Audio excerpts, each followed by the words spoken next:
afternoon from Los Angeles, and welcome to Stock Market Today, sponsored by Interactive Brokers. On today's show, we're going to take a look at the chart of Apple post-earnings, as well as Tempur Sealy, and a look at a gold mining stock. But first, let's take a look at the major indexes. It's Alyssa Quorum here with Ken Shreve. And Ken, we did see declines across the board today, but losses weren't too heavy. The NASDAQ finished down about 0.1%, the Dow down about 0.5%. What do you make of the action today? It looks like we closed better than maybe we could have. Well, 15 minutes ago, it was looking a lot worse. So to see the NASDAQ only down about 0.1%, you'd have to call it a pretty good close. The Dow, just about 15 minutes ago, was down 0.8%, and that paired losses. So we definitely had some buyers coming into the market late in the day. It looked like a distribution day was taking shape for the NASDAQ, a higher volume decline, but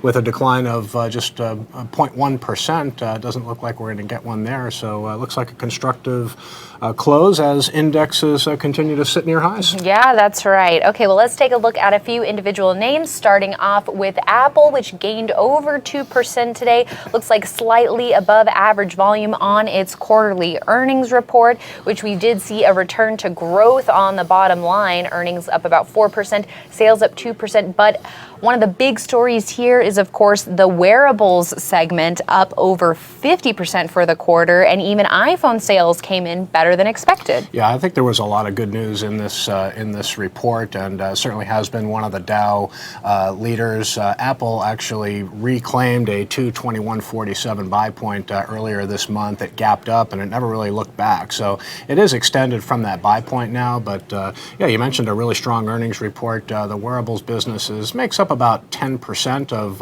overall revenue, and iPhone sales making up about half of total revenue at this point. So, but it was all in all a very solid quarter, and even when the NASDAQ was down sharply today, Apple was holding that gain, and it looks like we got a close near high. So it's extended now. You don't want to chase it up here, but good day of relative strength for Apple. Yeah, that's right. And moving on, following up on our discussion yesterday of Tempur Sealy, because it had a strong earnings report and gain of about 11% in heavy volume. So this was the one yesterday we were talking about holding right around its buy point here, and a big surge on the results. We saw accelerating growth on the top line and strong double-digit growth on the bottom line, coming in at 27%. Yeah, good solid leaderboard stock, and even though it tried to break out recently over that 81.95 buy point, the breakout stalled a little bit, but you can see it was a very, very gentle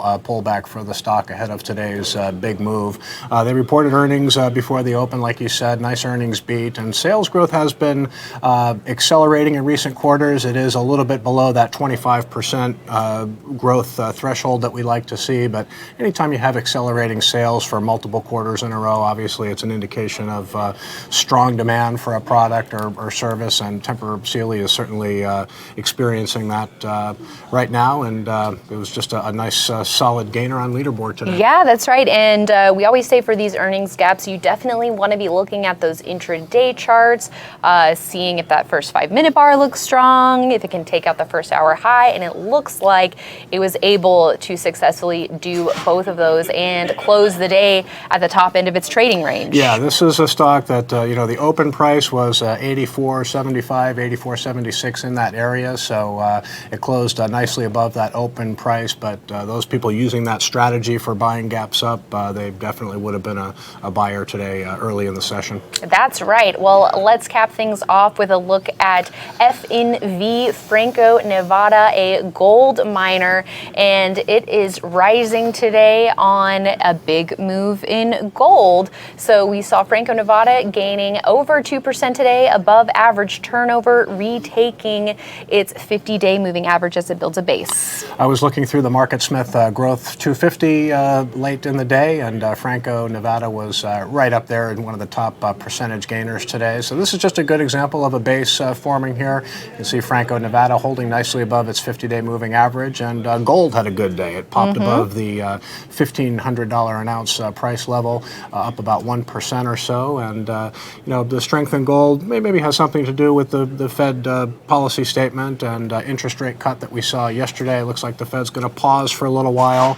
Maybe still a small chance for a rate cut in December, but Fed Chairman Jerome Powell yesterday seemed to maybe take that possibility off the table. But they're going to be looking at data going forward, and I think interest rates on hold might have been a reason why gold rallied today. Right, and then taking a step back at where gold might be headed in 2020, I was sitting down with the chief gold strategist at State Street on Monday for Investing Strategies, and he really laid out the case for the next big leg up in gold over the next 6 months. So we talked about all of the factors that could be contributing to that. So you should definitely check out that interview. And also want to let everyone know that we have a new episode of the Investing with IBD podcast out now. We have a new episode every Thursday. This week's guest was Bruce Frazier, a Wyckofian technical pro. So it was really great to get his insights on the podcast this week. So make sure you check that out at investors.com/podcast. And guess what, Ken? Everyone can check out all of our content across social media, whether it's on Facebook, Instagram, YouTube, or Twitter. And you're on Twitter. You're very active on Twitter. Yes, I am. All right. Yep. So you can definitely tweet at Ken or me or our main IBD handle. We love answering all of your questions and interacting with you guys on social. All right, everyone. Thanks so much for watching today, and we'll see you right back here tomorrow.